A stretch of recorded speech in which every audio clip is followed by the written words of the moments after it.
kesempatan oleh Allah Subhanahu wa taala untuk bisa ada di weekend ini. Kita mulai saja ya karena kita sudah terlambat ini. Sebelumnya barangkali saya bertanya sedikit ya, ntar ya. Hmm,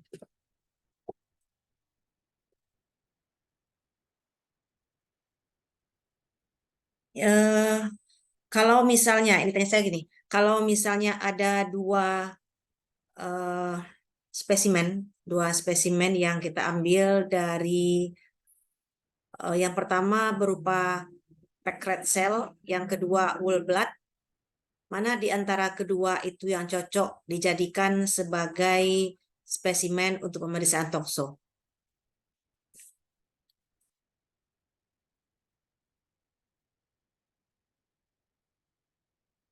Coba siapa yang bisa jawab?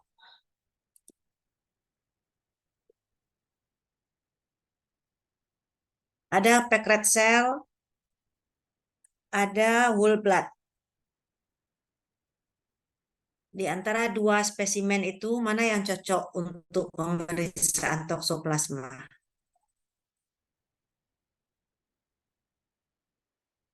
Ada yang bisa jawab? Masih ingat pelajaran toksoplasma kita sebelumnya?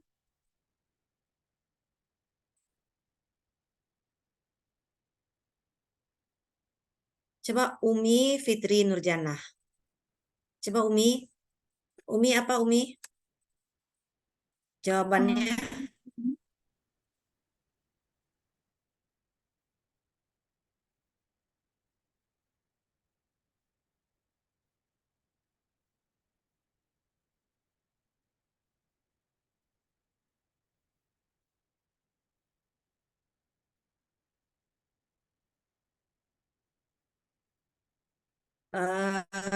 Jasmine Aila, mana dia?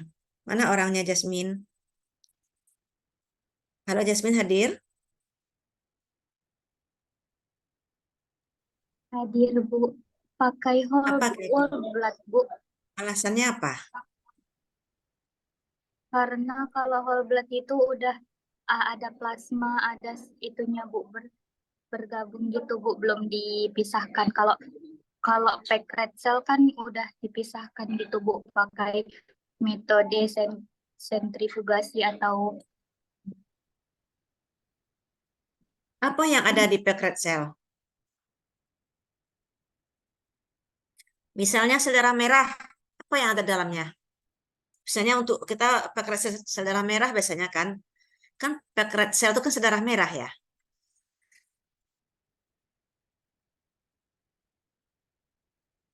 Anggaplah ada plasma iya pun sedikit di sana misalnya. Bisa nggak kita jadikan spesimen untuk pemeriksaan?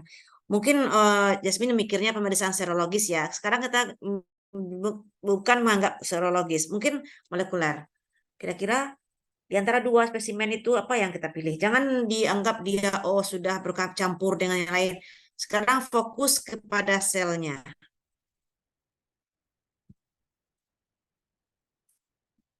Di whole blood apa yang ada sel-selnya?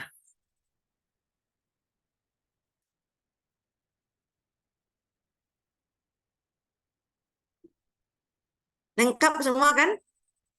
Ada sel darah merah, ada sel darah putih, segala macam ada di sana kan? Kalau pekrasa tentu sel darah merah saja. Nah, toksoplasma di mana adanya? Ayo, aku lupa lagi. Kan udah belajar kita toksoplasma dulu, nak. Awal-awal dulu semester dulu. di Toksoplasma gondii sel itu di mana kita darahnya. bisa temukan?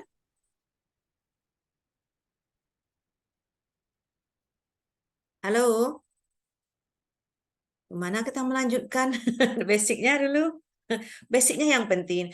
Sebenarnya kuliah kita pada hari ini, kalau saya menilai tidak terlalu apa ya, tidak terlalu menjadikan saudara sebagai seorang yang eh, apa ya mumpuni gitu ya, karena ini sebenarnya metode-metode ini bisa berubah,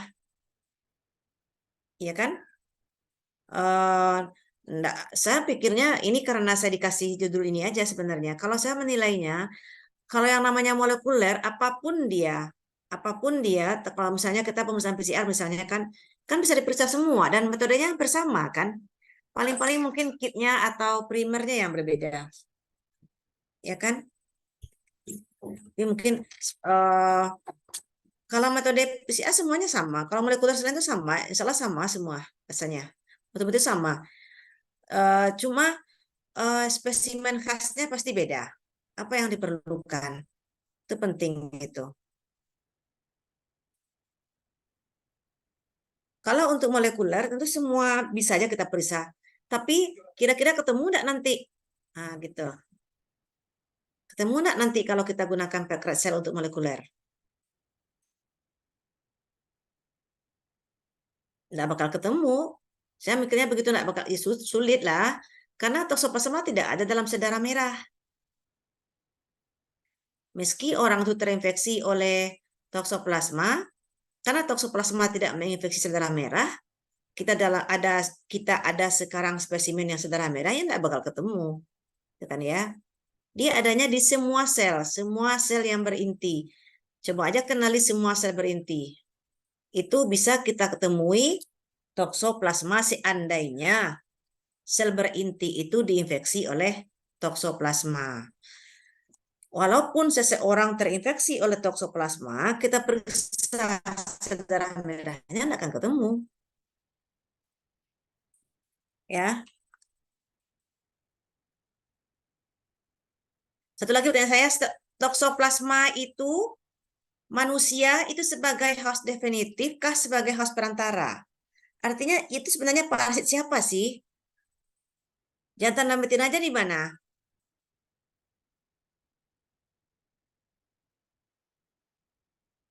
Coba Keisa Putri di mana sekarang nih bedanya?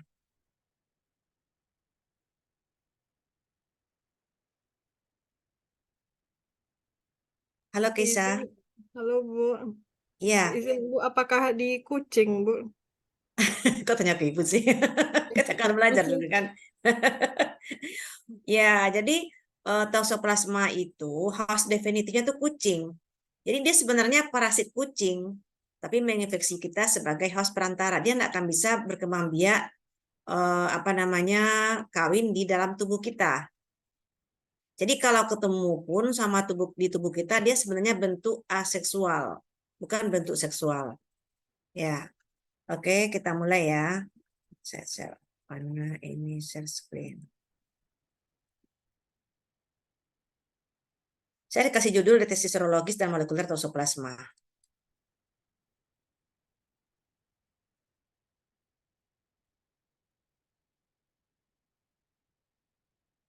Nah, diagnosis toksoplasmosis ini kalau pemeriksaan parasit lain ya, saudara tentu sudah mengenal protozoa yang lain, protozoa usus segala macam, itu sebagian besar kita menggunakan mikroskop ya,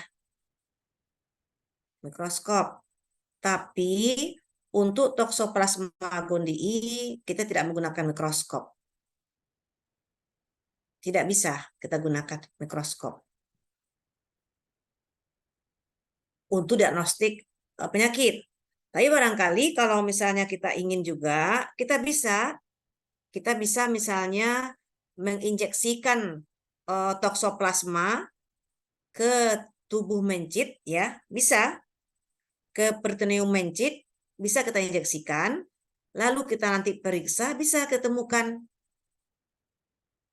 dengan pemeriksaan mikroskop.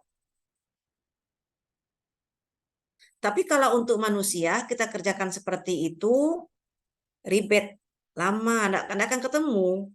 Karena kan dia toksoplasma ini menginfeksi manusia, kemungkinan nanti sel yang kena barangkali mungkin sel otak, barangkali atau jaringan pada anak, barangkali. Nah, mungkin kita ambil ya, kita ambil pula spesimennya kecuali mungkin kalau dia mati, tapi tidak mungkin juga, tidak layak, tidak memang tidak etis. Sehingga memang untuk toksoplasmosis ini apa namanya deteksinya adalah serologis dan molekuler. Oke. Tapi pada praktikum kita sering melihatkan objek yang serupa kista. Pernah nggak lihat ketika praktikum sebelumnya kita melihatkan ada kista Toxoplasma gondii. Nah, itu kista Toxoplasma gondii itu kita dapatkan dari mencit yang terinfeksi. Jadi mencit yang terinfeksi, kita potong ototnya yang kena atau jaringan yang kena, lalu kita ambil bagiannya itu di bawah mikroskop kita lihat. Atau kita ambil cairan peritoneal dari mencit. Jadi ketika penelitian kita injeksikan toksoplasma yang positif gitu ya, kemudian nanti akan ditemukan toksoplasma pada cairan peritoneumnya beberapa minggu kemudian. Nah, kemudian kita aspirasi cairan peritoneumnya, itu bisa kita dapatkan toksoplasma gondii yang utuh. Berarti toksoplasma gondii yang utuh. Dan itu bisa kita lihat di bawah mikroskop. Itu biasanya kita ambil dari mencit. Tapi kalau untuk manusia kita menggunakannya itu serologis dan molekuler. Nah, kita tidak bisa mendiagnosis toksoplasma dari klinis. Jadi kalau misalnya penyakit lain bisa dengan klinis, tapi untuk toksoplasma tidak bisa. Cacingan pun mungkin kalau cacingan berat bisa juga kita diagnosis dengan klinis. Ataupun orang giardiasis bisa kita diagnosis dengan klinis. Jadi mungkin gejalanya mirip diarenya berlemak, atau mungkin dia diare anak-anak dan atau mungkin disentri amuba bisa dengan klinis. Tapi untuk toksoplasma kita nggak bisa.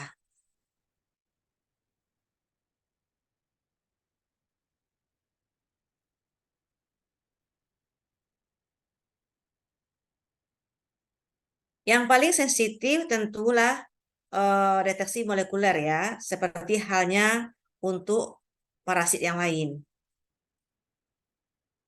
Nah, untuk genus Toxoplasma gondii ini tak ada lagi spesies yang lain. Hanya Toxoplasma gondii. Jadi untuk Toxoplasma, genus Toxoplasma tak ada lagi yang lain. Hanya Toxoplasma gondii. Kalau strain-nya ada 3 tipe itu sebenarnya yang biasa ditemukan, yang biasa diuji, itu biasanya berdasarkan analisis surface antigen permukaan ya, yang kedua itu yang sering digunakan.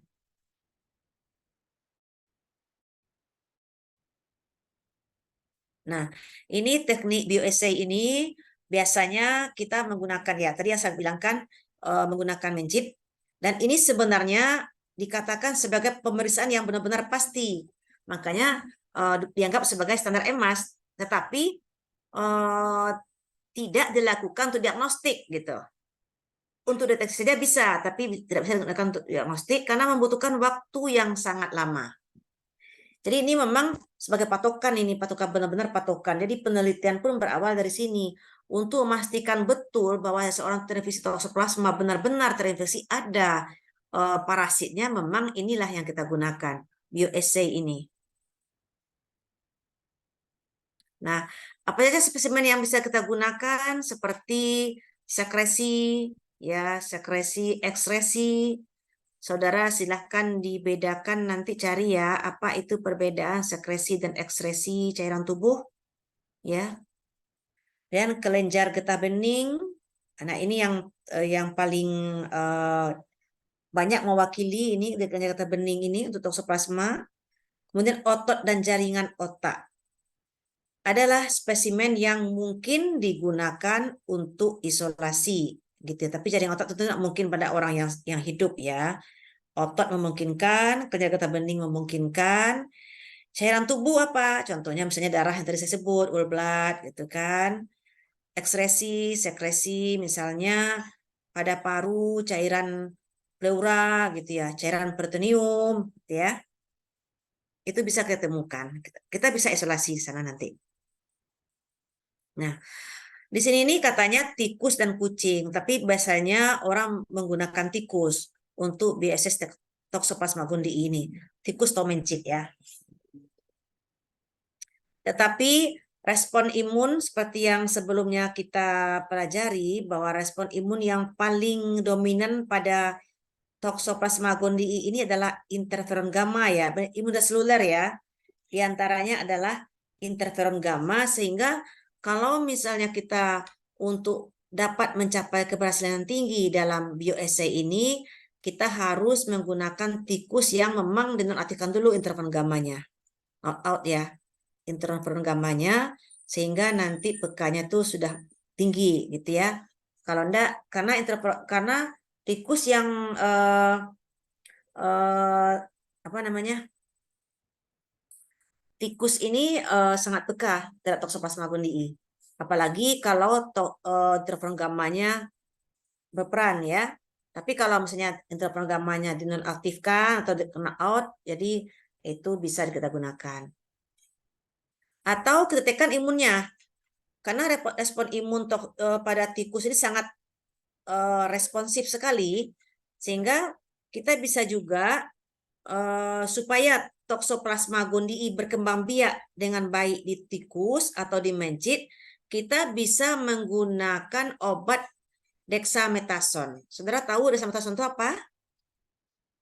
Dexamethasone itu adalah kelompok kortikosteroid, misalnya metilprednisolon, dexamethasone, yang sini-sini digunakan dexamethasone ya. Dexamethasone ini untuk menekan fungsi imun. Jadi ditekan fungsi imun daripada tikus percobaan tersebut, sehingga nanti Toxoplasma gondii-nya bisa berkembang dengan baik di mencit. Karena membutuhkan waktu yang lama, kemudian juga pemeliharaan mencitnya, segala macamnya, untuk diagnosis tidak bisa kita gunakan, tapi untuk penelitian bisa, untuk pembanding atau untuk standar baku bisa kita gunakan ini, tapi biayanya lebih mahal, ya.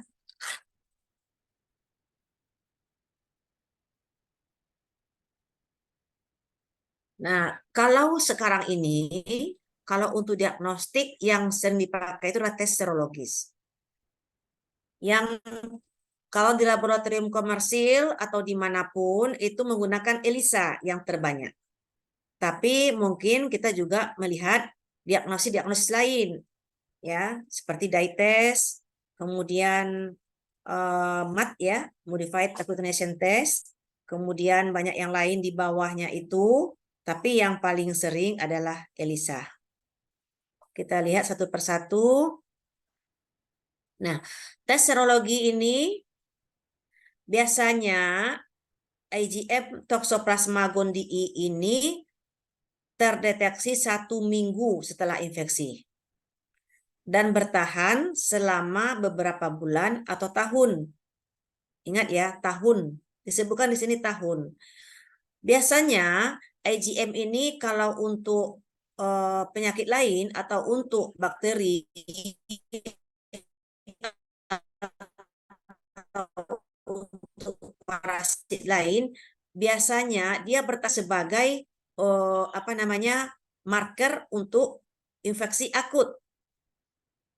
Nah, untuk toksoplasma ini yang meragukan, karena ternyata IgM toksoplasma itu ada ditemukan sampai setahun, begitu ya.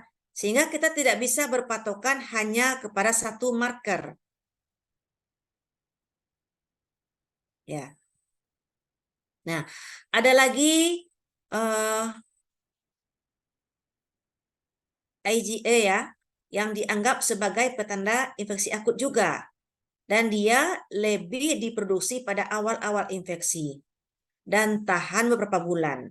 Nah, ini juga dianjurkan untuk diperiksa, sehingga pada laboratorium yang lebih apa namanya, yang lebih maju itu dia bisa menggunakan 3 marker. Ya, menggunakan IgE, IgM dan IgE. Jadi di sana itu dia menggunakan 3 marker. Satu lagi adalah imunoglobulin G IgG ya, yang biasanya ini memang digunakan juga untuk penyakit-penyakit yang lain, tapi IgG ini dia ditemukan, kita tidak bisa membedakan apakah orang itu terinfeksi awal atau infeksi sudah lama. Sehingga yang paling penting itu pada IgG ini adalah deteksi di mana adanya peningkatan titer. Makanya kalau pemeriksaan IgG itu seharusnya ada pertama dan kedua. Jadi mungkin sekarang diperiksa IgG-nya berapa titernya, nanti dilihat lagi berapa kadarnya gitu ya. Bukan titer, kadar. Jadi kalau misalnya terjadi peningkatan, itu ada kemungkinan fase-fase awal infeksi akut. Jadi memang untuk diagnosis serologi ini ada keempatnya kita periksa, tapi yang paling bagus itu 3, IgM, IgE, dan IgG.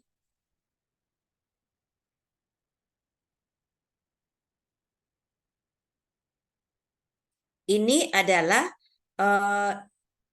imunoglobulin M yang khusus untuk toksoplasma. Jadi kalau kita ngomong IgM di sini, ingat memang IgM-nya antibodi toksoplasma ya.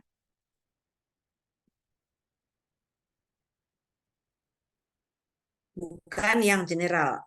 Nah, kita masuk ke dye test. Ini sebenarnya penemu pertama pemeriksaan tokso itu adalah Sabin dan Friedman ini itu untuk deteksi antibodi ini dulu yang sangat terkenal, yang spesifik untuk toksoplasma gondii pada manusia. Karena dia ini spesifik dan sensitif pada manusia. Untuk manusia ini yang dipakai yang dulu-dulu. Namun dia membutuhkan parasit hidup dan serum manusia yang sehat sebagai faktor aksesorisnya, sehingga membatasi ketersediaan dye test ini. Karena kita menggunakan parasit hidup, tentu berbahaya sekali. Coba bayangkan kalau misalnya kita menggunakan parasit hidup dalam laboratorium. Jadi tidak semua laboratorium yang bisa dan yang mau dia itu terpapar dengan toksoplasma hidup. Kenapa? Kalau terinfeksi itu beresiko karena kan pada kondisi-kondisi imunokompromis gitu ya, itu akan menginfeksi si pemeriksanya. Nah, itu biasanya memang laboratorium-laboratorium yang benar-benar paham betul dengan cara hidup toksoplasma. Jadi tidak bisa sembarang laboratorium menggunakan ini.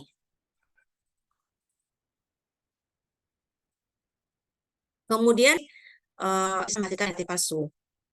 Sehingga memang takizoid yang dari tikus itulah yang paling suka dibuat untuk dye test ini ya.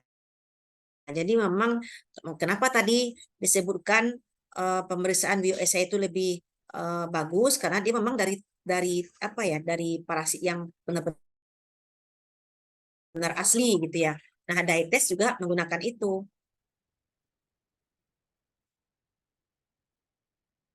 Nah, kemudian kalau yang modified ini takizoid toksoplasma gondii yang sudah difiksasi, berarti dia tidak lagi hidup, ya. Kalau yang tadi hidup, kalau ini tidak hidup lagi. Tapi untuk hasilnya ini biasanya kita mendapatkannya itu dari hasil lapisan aglutinasi. Jadi aglutinasi tes ya.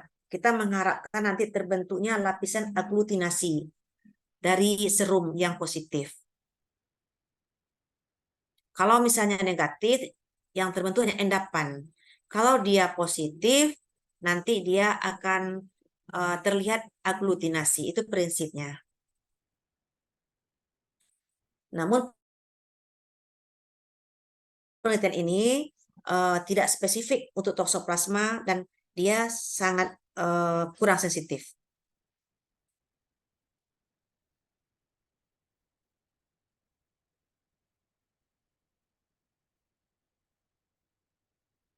Nah, kemudian pada infeksi awal ini memang yang uji ini bisa menghasilkan negatif palsu.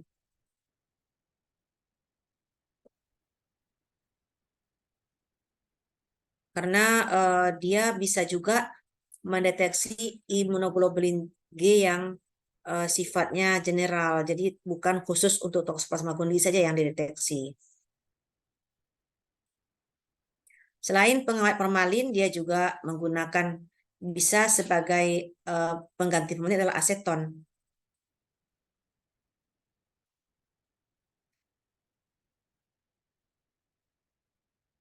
Nah, sebenarnya kita bisa menggunakan ini untuk diagnosis pada toksoplasmosis pada pasien AIDS.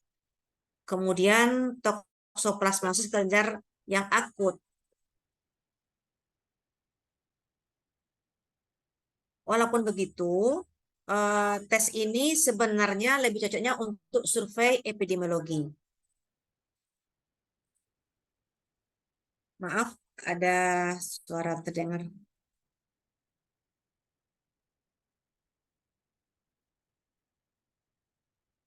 Jadi setelah ada pengembangan yang awalnya dikembangkan oleh Fulton dan Turk ya, memang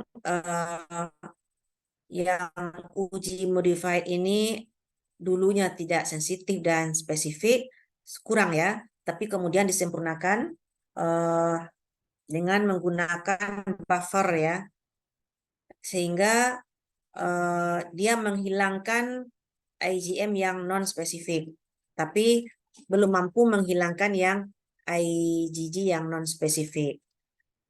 Tapi karena kita tahu IgG pun sendiri sebenarnya tidak patokan, yang patokan itu IgM, yang lebih kepatokan ya, yang lebih bersifat akut itu kan IgM dibandingkan IgG, sehingga ini masih bagus untuk pemakaian diagnostik.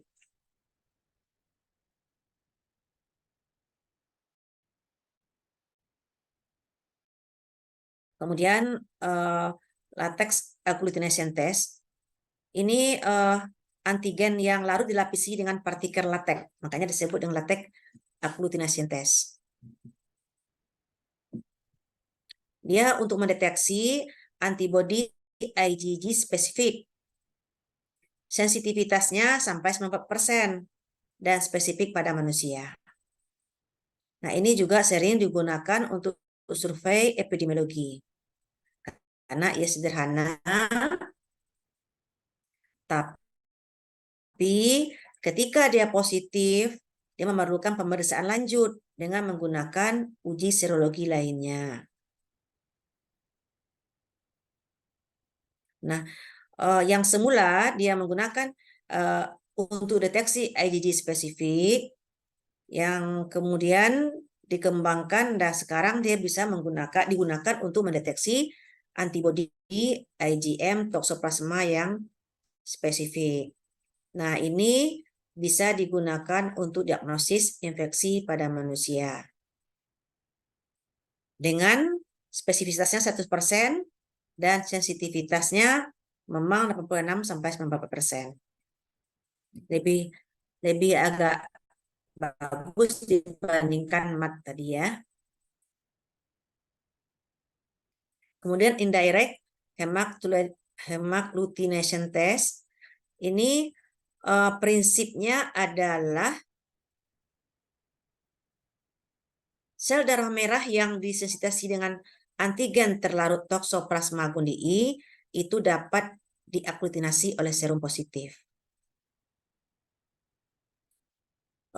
Kemudian potensi daripada IHA ini sedikit lebih kurang dibandingkan dye test, dan memang kadang-kadang pada infeksi akut dan kongenital jarang bisa negatif palsu gitu. Jadi dia dianggap negatif pada sebenarnya mungkin ada positifnya karena dia kurang sensitif gitu ya.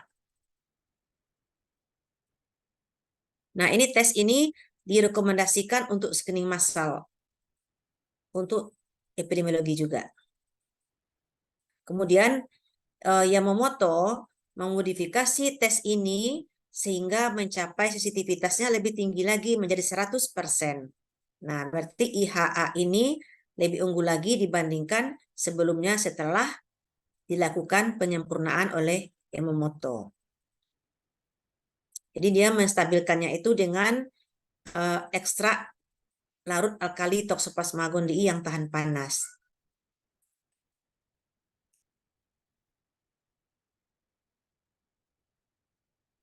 Kemudian indirect fluorescence. Jadi ini dia pakai fluorescence ya.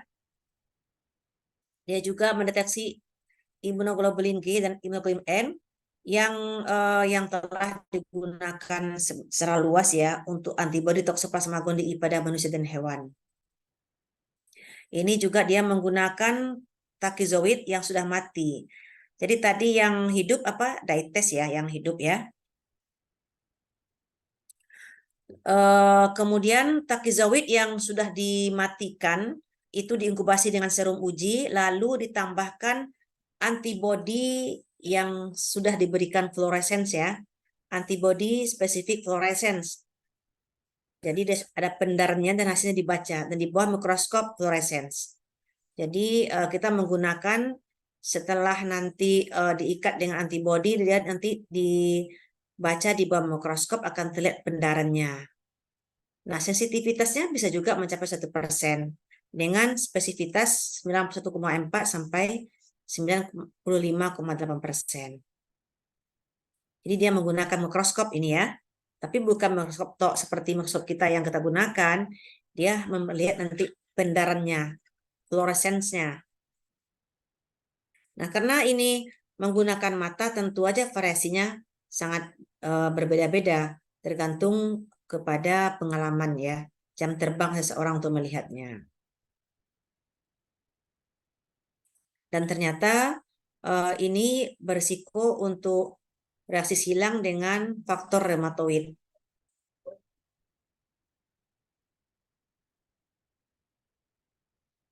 Nah, kalau ELISA itu sebenarnya saudara sudah praktikum kan ya? Nah, sama itu tekniknya semua.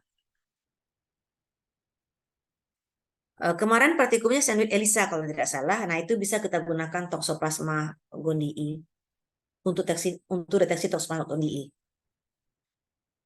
Karena sudah belajar, lanjut aja lagi kita masuk ke ini aja. Ini yang sandwich sudah belajar ya, udah. Masuk aja ke kita masuk aja ke ini ya, karena waktu kita sudah habis. Nah, ini rangkuman ya, rangkuman metode serologis Toxoplasma gondii, saudara lihat. Yang hidup itu dites. Ya, dites. Kemudian kalau yang lain menggunakan takizoid juga seperti MAT, ya dia. Kemudian IFAT juga menggunakan takizoid, tetapi takizoid yang sudah dimatikan atau takizoid yang sudah difiksasi tidak hidup lagi gitu ya. Kita lihat marker yang diperiksa. Kalau yang MAT ini menggunakan IgG saja kan ya. Kalau tes itu menggunakan 3 marker. Saya kira kalau 3 marker ini memang lebih unggul karena kita bisa membedakan mana yang akut dan mana yang kronis. Kalau ibu hamil yang sedang sedang mengandung janin yang dicurigai terinfeksi toksoplasma, mungkin yang lebih diutamakan itu adalah yang bisa membedakan akut dan kronis. Jadi kalau dia akut, tentu berisiko tertular pada anaknya. Tapi kalau misalnya pada orang yang imunokompeten, sebenarnya tidak penting betul mana apakah itu akut atau kronisnya. Jadi yang akut kronis itu adalah untuk diagnostik pada bayi yang dikandung oleh ibu yang terinfeksi. Apakah si bayinya sudah kena atau belum gitu ya. Kalau misalnya pada ibu hamil, kalau ibu hamilnya itu mengandung IgG yang IgG, tapi IgM-nya tidak rendah itu atau tidak ditemukan, itu kemungkinan besar dia memang kronis. Jadi tidak perlu betul sebenarnya cemas si ibunya. Tapi kalau si ibunya IgM-nya tinggi, IgA-nya juga tinggi, itu berarti infeksi akut. Itu memang perlu dicemaskan karena kemungkinan besar 16% itu menyebabkan si anaknya mungkin akan mengalami abortus atau cacat kongenital. Dan di sini ini kesimpulan daripada yang tadi ya, karena waktu kita sudah terbatas. Nah, ini kalau IgG dan IgM-nya negatif, berarti kesimpulannya tidak ditemukan infeksi toksoplasma gondii. Tapi kalau misalnya IgG-nya negatif, tapi IgM-nya meragukan antara positif dan negatif. Nah, ada kemungkinan ini infeksi akut yang awal, ya. Mungkin kalau negatif dia belum terbentuk awal-awal sekali gitu ya. Atau kalaupun positif ini mungkin positif palsu gitu ya. Nah, biasanya kita minta dilakukan uji 2 kali, lakukan uji ulang. Jika hasilnya sama, mungkin penderita terinfeksi toksoplasma. Nah, kalau IgG negatif, IgM-nya positif, nah sama dengan yang awal juga infeksi akut atau IgM positif palsu, lakukan uji ulang juga lagi. Jika sama, maka reaksi IgM mungkin positif palsu. Kalau IgM-nya meragukan, IgM-nya negatif, tidak bisa dipastikan ini. Ya, kalau IgG juga meragukan, IgM juga meragukan, tidak bisa dipastikan. Biasanya diulang lagi biasanya itu. Atau kita menggunakan metode lain. Kalau IgG-nya meragukan, IgM-nya positif, mungkin infeksi akut. Nah, itu bisa diulang lagi. Tetapi sayangnya ini adalah dari komersil ini yang saya lihat. Rata-rata komersil di Indonesia itu jarang sekali yang menggunakan IgA.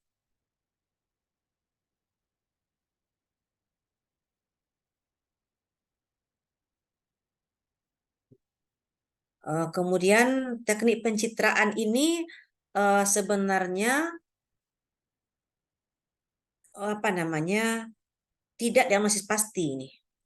Teknik pencitraan ini hanya sekedar melihat apakah apa namanya seseorang itu mengalami ensefalitis kah atau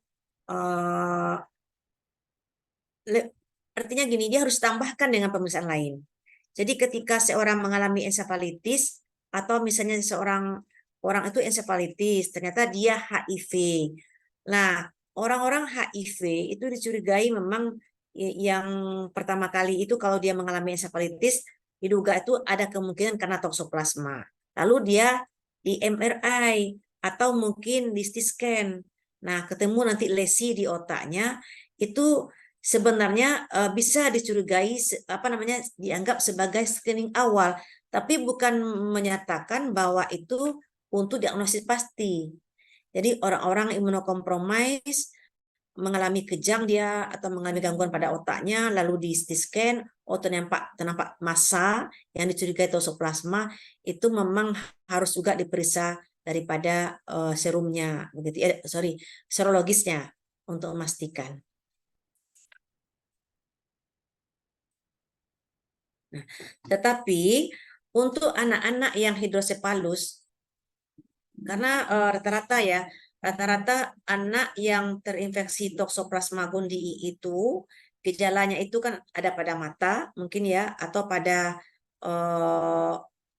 saluran daripada cairan cerebrumnya, cairan liquor cerebrospinalnya, sehingga nanti kalau pada anak yang kepalanya besar, lalu dilakukan MRI, ditemukan ada penyumbatan pada kanal daripada cairan cerebrinya. Nah, itu ada salah satu indikator untuk pemeriksaan lebih lanjut di mana dokter mencurigai itu adalah toksoplasma gondii.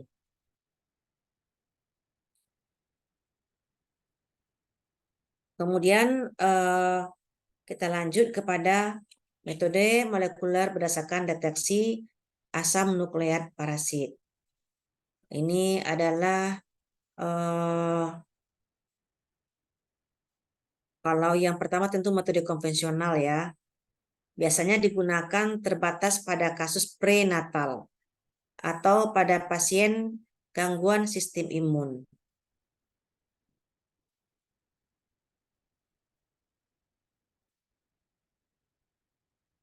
Nah, kenapa ini penting dilakukan?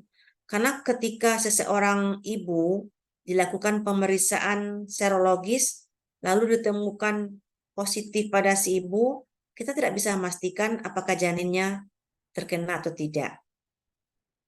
Nah, untuk deteksi molekuler ini, kita bisa menentukan apakah si anak kena atau tidak. Ya, kita bisa memeriksanya itu dari cairan ketuban, bisa, ya. Kemudian malah sekarang ada penelitian yang menemukan dari sekret vagina perempuan saja bisa ditemukan eh, apa namanya DNA Toxoplasma gondii.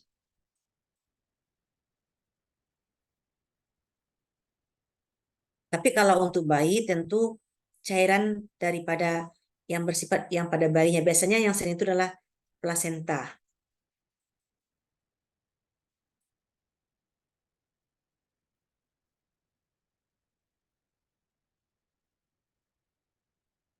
Biasanya gen yang digunakan tuh gen B1 ya, B1 ya. Kemudian tetapi kalau kita menggunakan spesimen darah itu biasanya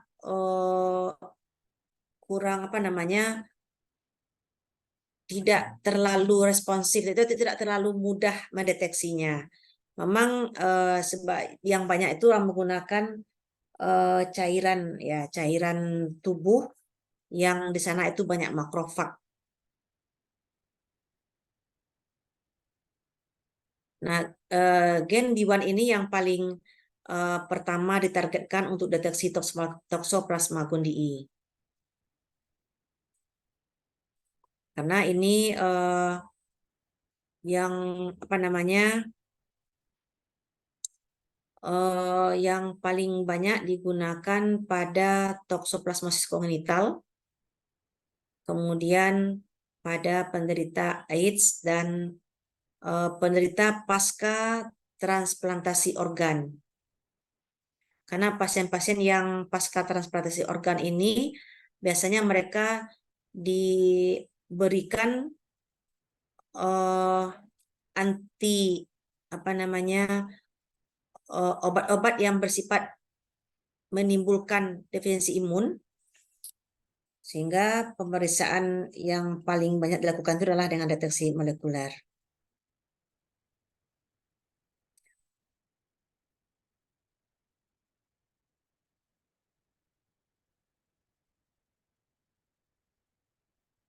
Nah, pada besok saudara akan latihan PCR, mungkin lebih mudah memahaminya di sana. Sebenarnya ini teknik ini kita besok menggunakan kemungkinan PCR konvensional ya, barangkali. Besok akan belajar lebih pasti karena saudara akan mempraktekkannya. Nah, ini sebenarnya hanya sekedar melihatkan bahwa Toxoplasma gondii ini elemen lipid yang digunakan itu adalah 529 base pair, kemudian ATS1 dan atau yang sekuennya itu 18 ribosomal DNA ya. Itu yang digunakan. Nah, itu ternyata lebih sensitif daripada BIN1.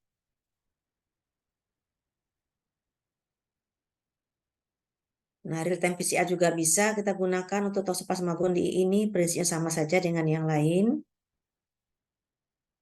Tapi memang real time PCR ini bisa darah lengkap bisa kita gunakan, whole blood tadi. Kemudian yang loop mediated isothermal amplification juga bisa kita gunakan. Tapi saudara tidak belajar ini, barangkali ketika praktikum, silakan dibaca saja. Karena kalau saya terangkan ini juga, kalau tidak dilakukan juga agak susah ya. Jadi ada namanya ini juga yang apa namanya gerawan ini juga sering digunakan ini. Coba lihat di pertengahan di tes lem ini sering digunakan juga yang ini GRA itu kan yang yang yang bisa biasanya antigen GRA itu ya yang sering diambil itu juga bisa dipakai di sini.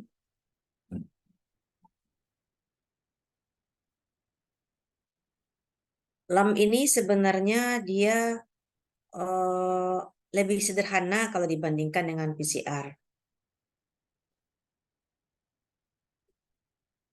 Nah, dia menggunakan loop dan kemudian blok panas. Nah, ini bisa digunakan di lapangan. Namun LAM ini sering juga ditemukan positif palsu karena dia sering terkontaminasi.